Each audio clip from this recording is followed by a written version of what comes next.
emphasize embodying 5 dakinis. My question is, what does embodying that would lead us to the enlightenment or awakening? First, we solidify dakini.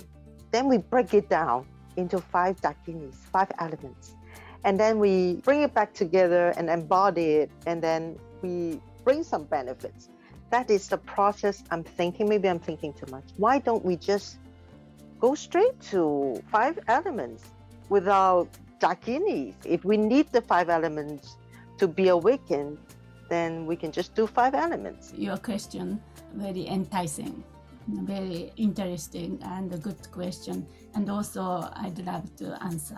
Why we embody 5 dakini to become enlightened or something? What's the definition of enlightenment?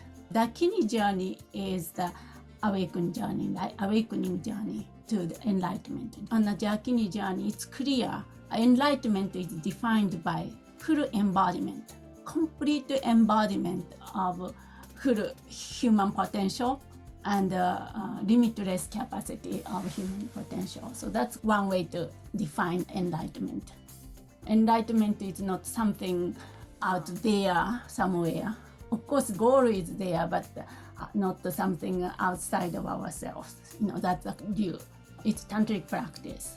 Tantra start with we have this potential. You can say potential, or we are already enlightened, but it's covered up.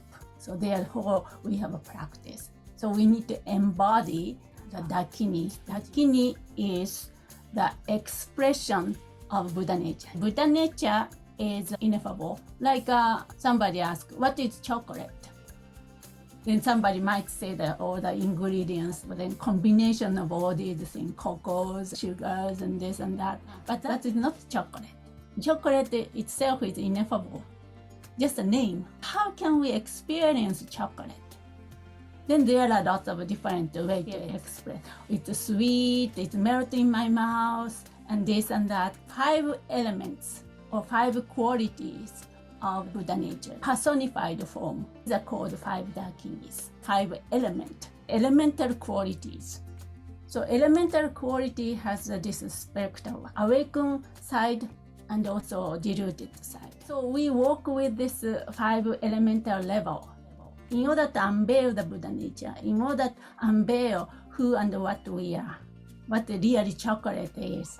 We need to approach from this 5 dakini practice, 5 dakini elemental practice.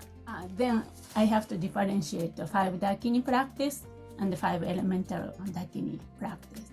This uniqueness of this book, this elemental approach is ancient.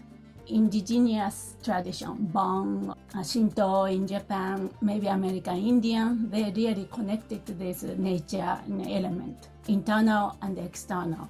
Buddhism does not own this elemental teaching.